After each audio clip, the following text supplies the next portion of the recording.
살다 보면 그런 날이 있다.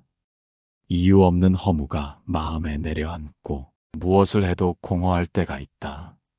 열심히 살아도 세상은 바뀌지 않고 좋은 마음으로 대했지만 돌아온 건 상처뿐이며 누구에게도 속마음을 털어놓을 수 없을 때 문득 묻게 된다. 나는 왜 사는 걸까? 누군가는 그것을 갱년기라 부르고 우울이라 말하지만 그보다 더 깊은 이름이 있다. 그것은 바로 부조리다. 세상은 합리적이지 않다. 착한 사람이 손해보고 진실은 왜곡되고 열심히 살아도 결과는 엉뚱한 곳에서 나온다. 이 모순을 견디며 사는 것이 어쩌면 가장 힘든 일이다. 그럼에도 불구하고 삶을 계속 살아야 할 이유는 무엇일까? 이 질문 앞에 가장 깊이 응답한 철학자가 있다. 부조리의 철학자 카미, 그리고 운명을 끌어안은 철학자 니체. 두 사람은 삶이 무의미하다는 절망을 피하지 않았다. 오히려 그 허무의 한가운데에서 삶을 긍정하는 법을 가르쳐 주었다. 지금 이 순간 당신도 삶이 버겁다면 이들의 이야기를 꼭 들어야 한다. 첫 번째, 삶은 본래 부조리하다는 것을 인정하라. 당신이 겪는 허무와 상실감은 결코 개인적인 문제가 아니다. 이 세상 자체가 애초에 논리와 이치로 설명되지 않는 부조리한 질서 위에 놓여 있기 때문이다. 카미는 말한다. 인간은 의미를 찾고자 애쓰지만 세상은 침묵할 뿐이다. 바로 그 틈에서 부조리는 탄생한다. 그러므로 당신이 지금 왜 사는지 모르겠다고 느낀다면 그 감정은 지극히 정직한 것이다. 억지로 긍정하려 하지 마라. 현실을 있는 그대로 인정하는 데서 진짜 철학은 시작된다. 어떤 이는 말없이 가정을 책임지고 어떤 이는 아픈 배우자를 돌보며 묵묵히 하루를 버틴다. 그 모두는 부조리한 현실을 감당하는 위대한 철학자들이다. 두 번째, 삶은 의미 없기 때문에 오히려 자유롭다. 삶에 의미가 주어져야 한다고 믿는 순간 인간은 고통 속에 갇히게 된다. 그러나 니체는 외친다. 삶에는 처음부터 의미가 없다. 의미는 만드는 것이지 주는 것이 아니기 때문이다. 이 말은 우리에게 무서운 자유를 준다. 남이 정한 기준, 세상이 말하는 성공, 그 모든 틀에서 벗어날 권리가 생기는 것이다. 퇴직 후 허탈함을 느끼는 이들이 많다. 이제 나는 무엇으로 살아야 하나? 그러나 그 순간이야말로 자신만의 의미를 새로 만들 수 있는 두 번째 인생의 입구다. 삶이 정해진 길이 아니라는 사실, 그것이야말로 가장 해방적인 철학이다. 세 번째, 삶은 견딜 대상이 아니라 예술이 되어야 한다. 카미는 시지프스를 예로 들며 말한다. 영원히 돌을 밀어 올려야 하는 인간, 그 끝없는 수고 속에서도 삶은 계속된다. 하지만 그 반복은 형벌이 아니라 예술로 바뀔 수 있다. 어떤 하루도 그 자체로 완성된 한 편의 이야기이며 작은 기쁨과 고요한 순간이 삶을 한 조각의 예술로 만들어준다. 매일 새벽 시장에서 채소를 고르는 노인, 오래된 카페에 홀로 앉아 책을 읽는 사람. 그들의 삶은 누군가 보기엔 소소하지만 그 속에는 그 누구도 흉내낼 수 없는 깊은 품격이 깃들어 있다. 삶은 견디는 것이 아니라 하루하루를 예술처럼 살아내는 것이다. 네 번째, 고통은 회피할 대상이 아니라 삶의 재료다. 고통을 겪지 않고 삶을 이해할 수는 없다. 니체는 말했다. 당신을 죽이지 못한 고통은 당신을 더 강하게 만든다. 이 말은 단순한 위로가 아니라 고통 자체를 성장의 필수 재료로 보는 시선이다.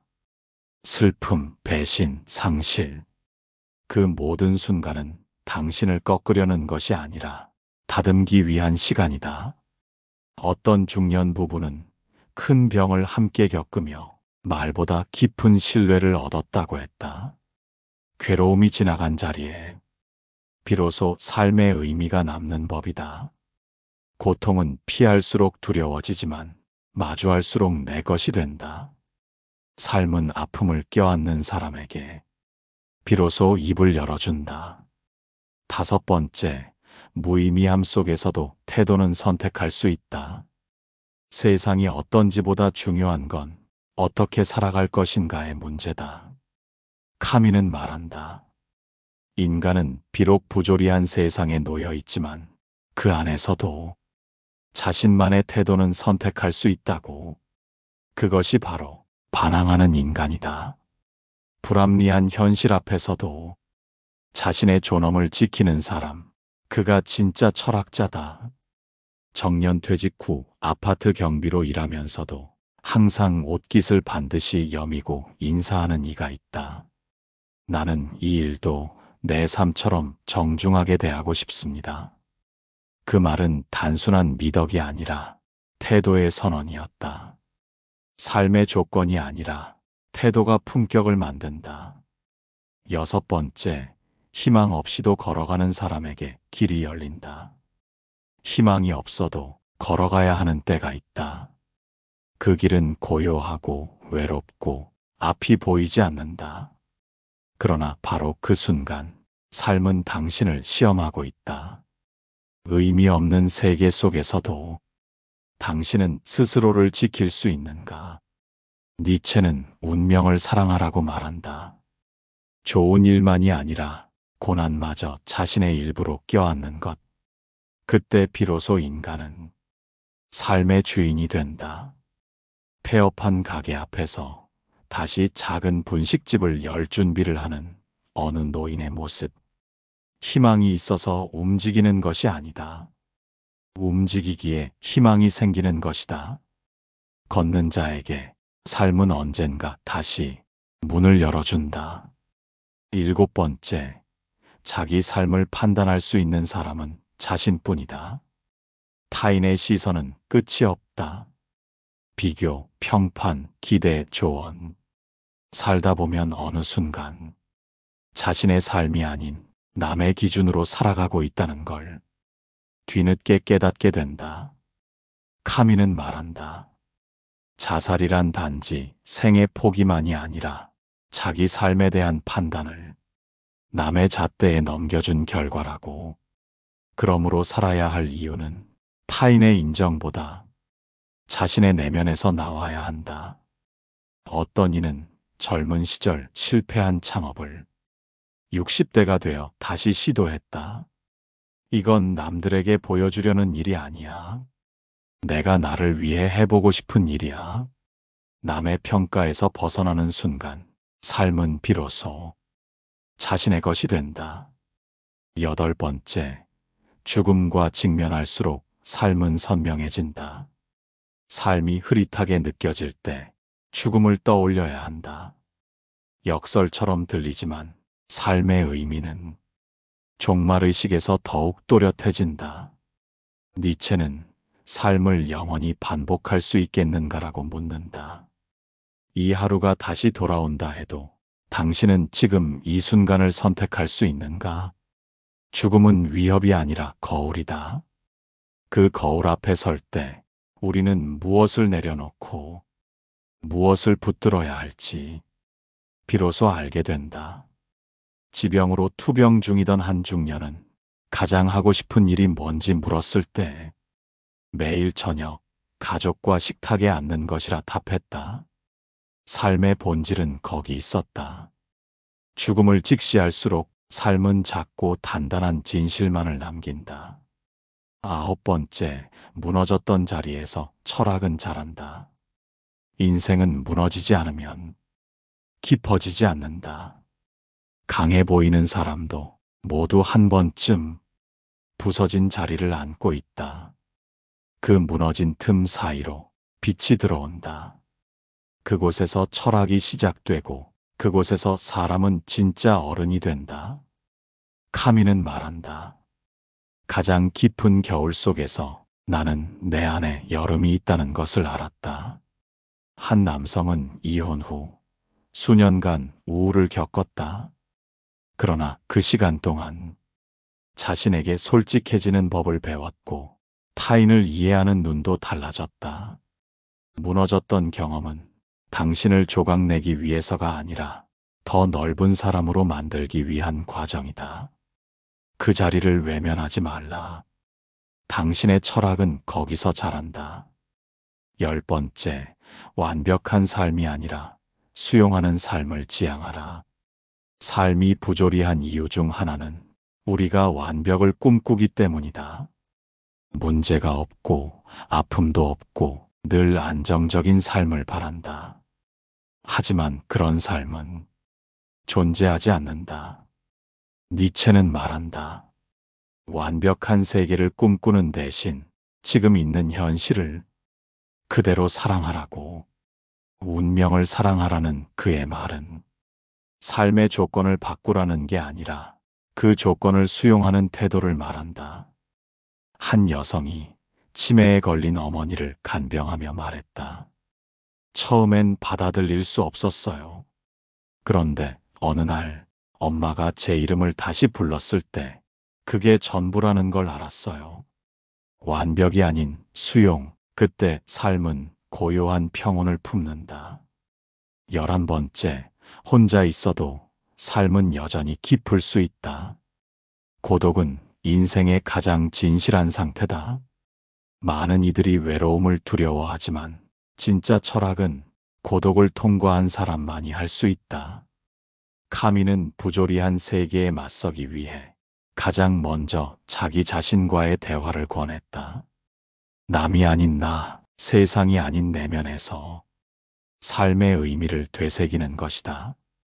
배우자를 떠나보낸 후 혼자 지내는 한 어르신은 이야기했다. 처음엔 너무 힘들었지만 혼자 있는 시간이 쌓이니 내 삶이 무엇이었는지 돌아보게 되더군요.